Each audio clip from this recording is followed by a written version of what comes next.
Thank you. I'm Alan Abelsohn. I'm representing the Ontario College of Family Physicians. The college is a voice of family medicine in Ontario with 7,200 family physicians as members. And one of the four principles of family medicine is to be a resource to the community, to promote health not just on the individual but at the community level. I just want to tell you about a case I see frequently in my practice. It's a man or woman in their 30s or 40s, and they're overweight. And we talk about that, and we do blood tests, and their blood pressure is a little bit up, they're overweight. The blood tests show their sugar is just on the borderline. Their cholesterol is just above normal levels.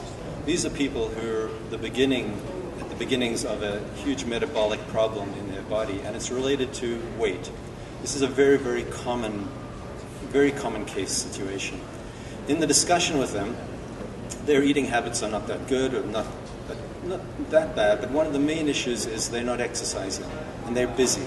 They're really busy. They don't have time to go to the gym. So one of my favorite prescriptions as a doctor is to prescribe active transportation, to talk to them about how on their way to work they can either commute by walking or cycling, or part of the way by walking or cycling.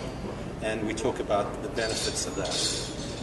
It's quite commonly taken up, and I hope that this becomes a much more common prescription from family doctors.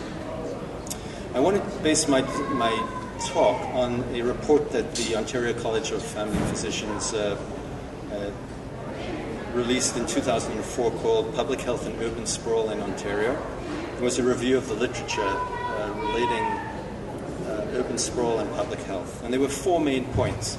The first main point was that in areas of sprawl with poor urban design for pedestrians and cyclists that discourage walking, more driving happens. That's pretty basic understanding, but there's good data that relates that, urban design and driving and activity. And then the three other points have to do with the health effects of driving and not being active. The first is air pollution, and I'll talk a bit more about that.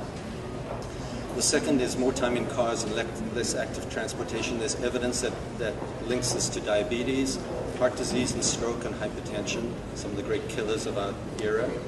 And the third is the relationship of urban design to motor vehicle accidents relating to injuries and deaths, and also to mental health issues, such as stress from long commutes and driving and less time with family and community.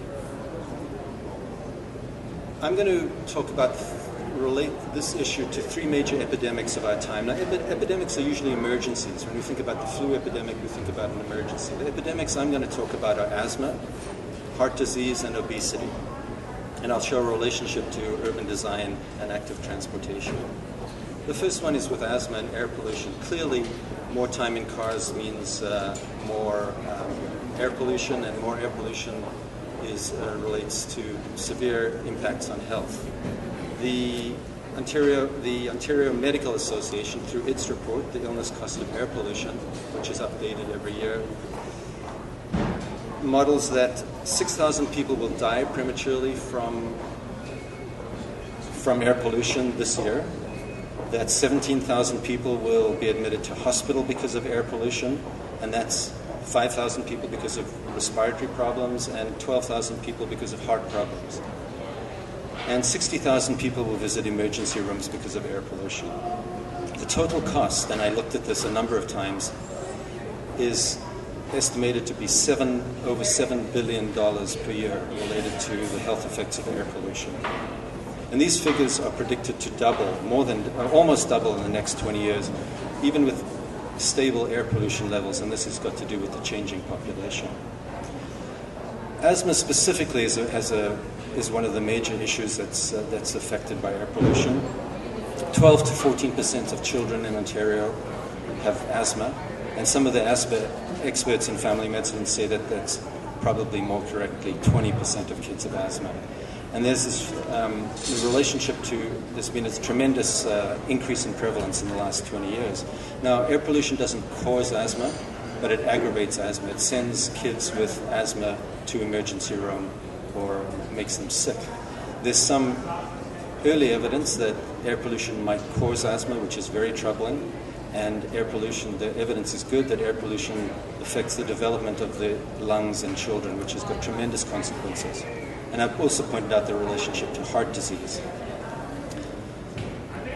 The lack of physical exercise and its relationship to obesity is a huge issue. It's the second epidemic that I'm going to address.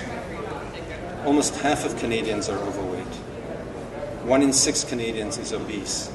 Enormous numbers. And 10 to 25% of all teenagers have a weight problem in Canada. And so they're the concomitant health problems of hypertension, diabetes, heart disease, osteoarthritis, and it's thought that this rivals tobacco in its public health impacts. So there are many causes of this epidemic of obesity, and clearly high-calorie foods is one of them. But the decrease in physical activity is very, very important. And in our report, we showed the relationship between this and design features that discourage walking and bicycling, and which encourage people to drive more. So consistently, studies show this, that there's a relationship between low-density urban design, sprawl, and overweight, walking and bicycling less, and obesity-related illnesses. I want to quote 2 studies. One was a study in a neighborhood of San Diego that talked about the concept of walkability. So this has got to do with streetscape design, a nicer streetscape to walk with, more beauty in urban design. The density, so more sprawling areas, it's much more difficult to walk. The land use mix, so the mixture of residential, schools, and commercial, restaurants. The connectivity of streets that connect to each other, and the proximity of retail, workplace, and restaurants. And how this affects the decision to use motorized vehicles, but it also affects activity levels. In the walkable neighborhoods, the residents walked 70 minutes more a week. That's about 10 minutes a day. That translates into 1.8 kilograms per year of weight. Losing weight or gaining weight. So it's a tremendous amount over 10 years, a tremendous amount. The second study I want to quote is a study 2005 from the medical journal Stroke, which is an official journal of the American Heart Association. I'll quote, "We found that daily commuting activity on foot or by bicycle reduces stroke risk." So a clear relationship. Several studies have shown that regular active commuting is related to lower levels of cardiovascular risk factors and reduces mortality among diabetic patients. And they talk about the importance of this activity and how it works through blood pressure, through lipid profiles, cholesterol in the body, insulin sensitivity, body weight, and various other factors that affect hypertension and diabetes.